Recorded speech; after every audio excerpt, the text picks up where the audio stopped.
जोहार दोस्तों, मेरा नाम मालू कुमार भगत है और आज मैं सरना कोड की मांग को लेकर बात करने वाला हूं, जो कि हमारी संस्कृति का एक हिस्सा रहा है।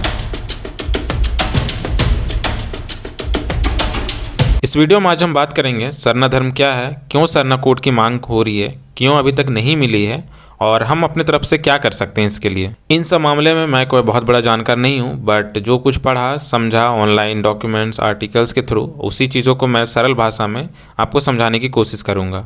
मैं कुछ पॉइंट्स पे गलत भी हो सकता हूँ, तो वीडियो आखिरी तक पूरा देखिएगा और अपनी राय कमेंट में ज़रूर बताइएगा। सबसे पहले सरना धर्म क्या है। सरना वो प्राचीन धर्म है जो खास करके झारखंड, उड़ीसा, छत्तीसगढ़, वेस्ट बंगाल और बिहार के आदिवासी मानते हैं। हम लोग जंगल, पहाड़, पेड़, नदी नालों और पूर्वजों को गॉड मानते हैं। कोई बड़ा मंदिर नहीं रहता, बल्कि एक जंगल का सेक्रेट टुकड़ा रहता है, उसी पे हम लोग पूजा करते हैं। संथाल लोग इसे जाहिर थाम कहते हैं। मुंडा और हो लोग इसे मारंगबुरु या सुप्रीम गॉड मानते हैं, लेकिन सारे के फंडामेंटल्स एक ही रहते हैं, दैट इज़ प्रकृति की पूजा। इसमें कोई किताब ग्रंथ नहीं रहता है, लेकिन पंडित फादर की तरह एक पहान रहता है जिन्हें इन सब चीज़ों की ज़्यादा जानकारी रहती है और वही पूजा कराते हैं। ये हिंदू, क्रिश्चियन और इस्लाम धर्म से अलग है, क्योंकि वो वेद, बाइबल और कुरान से चलते हैं, जबकि सरना धर्म के लोग प्रकृति और पूर्वजों को अपना सुप्रीम गॉड मानते हैं। झारखंड में संथाल, मुंडा, उरांव, हो जैसे ट्राइब्स इसे मानते हैं और पूरे देश भर में करोड़ों लोग हैं जो अपनी इस पुरानी परंपरा को बचाना चाहते हैं,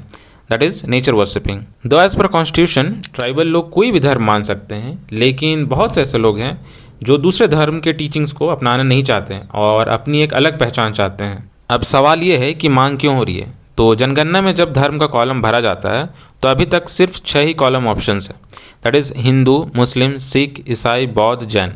अब सरना मानने वाले क्या करें, या तो वो हिंदू में टिक करें या फिर अन्य में कुछ लिखें, लेकिन वो गिनती में नहीं आता, जिससे उनकी पहचान खो जाती है और सरकारी योजनाओं में जैसे ट्राइबल अधिकार या संस्कृति संरक्षण में वो पीछे रह जाते हैं।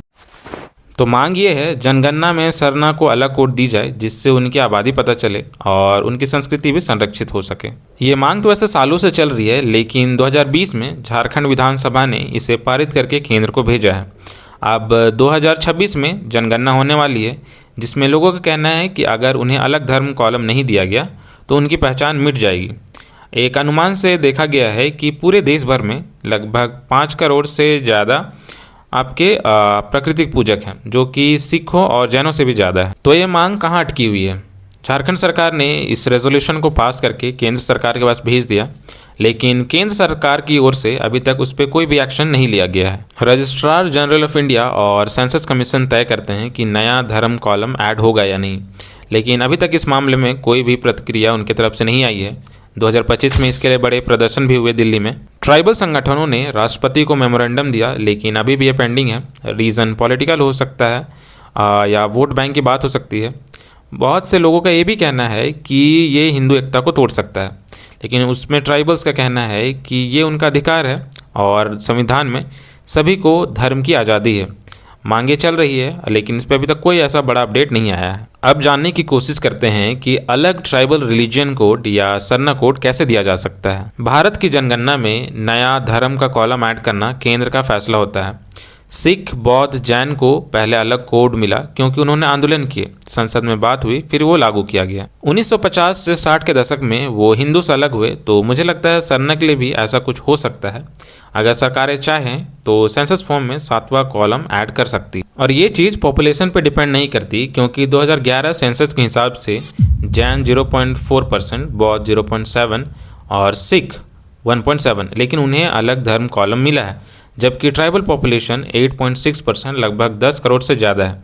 तो ज़्यादा चांसेस है इस मुद्दे पे राजनीतिक इच्छा होनी चाहिए। और एक बात, बहुत से लोगों को आपने ये कहते सुना होगा कि 1950 से पहले हमारा आदिवासी कॉलम था। तो ये बात सच है। जनगणना में मुख्य 2 चीज़ें पूछी जाती थी, एक आपका धर्म, दूसरा आपका सामाजिक कैटेगरी।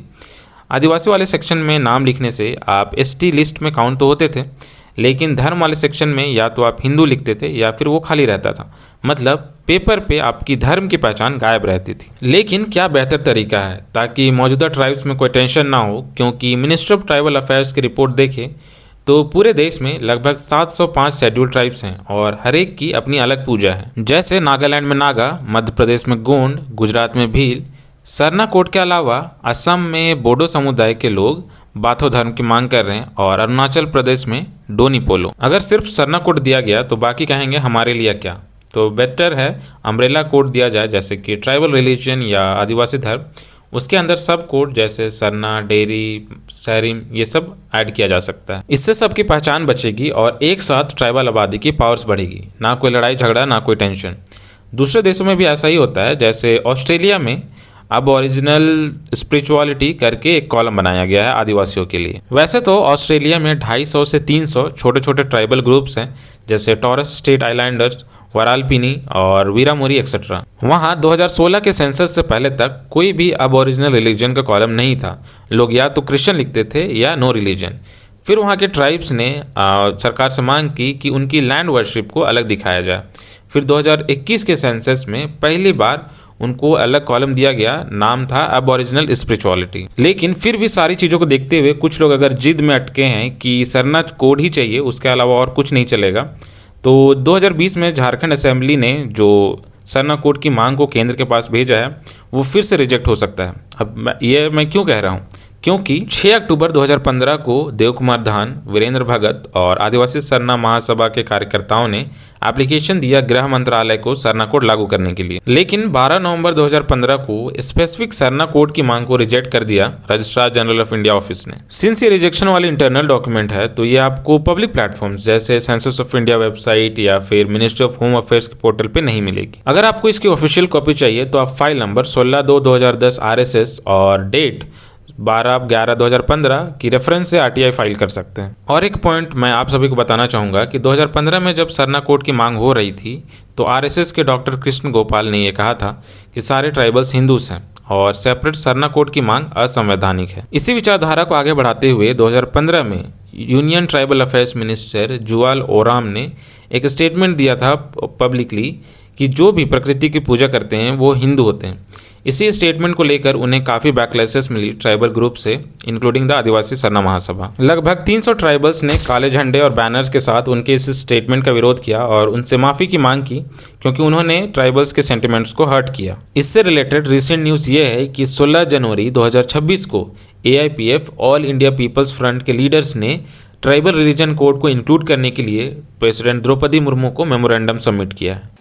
इस वीडियो को अगर अभी आपने आखिरी तक देखा है तो आपसे मैं रिक्वेस्ट करूंगा कि कम से कम 5 लोगों को ये वीडियो शेयर करें, ताकि हम देश के 12 करोड़ आदिवासियों तक पहुंच पाए और अपनी बात को सरकार के पास रखें और उनसे जो चाहे वो करवा सकें।